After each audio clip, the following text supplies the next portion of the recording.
வேலூர் மாவட்டத்தில் 71.23% வாக்குகள் பதிவாகியுள்ளன. விழுப்புரம் மாவட்டத்தில் 71.65% வாக்குகள் பதிவாகியுள்ளன.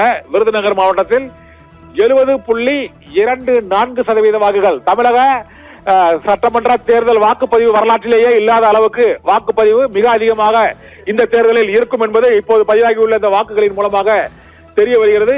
3 மணிக்கே 70% தாண்டியுள்ள சூழ்நிலையில் இப்போது மேற்கு வங்க மாநிலத்தில் தமிழகத்தை விட 8.77% அதிகம். 78.77% மேற்கு வங்கத்தில் அதிகமாக 8.77% அதிகமாக வாக்குகள் பதிவாகி இருக்கிறது. தமிழ்நாட்டில் உள்ள 234 தொகுதிகளிலும் 3 மணி நிலவரப்படி வாக்குப்பதிவு சதவீதமானது 70% உயர்ந்திருக்கிறது, விறுவிறுப்பாக நடைபெற்று வருகிறது.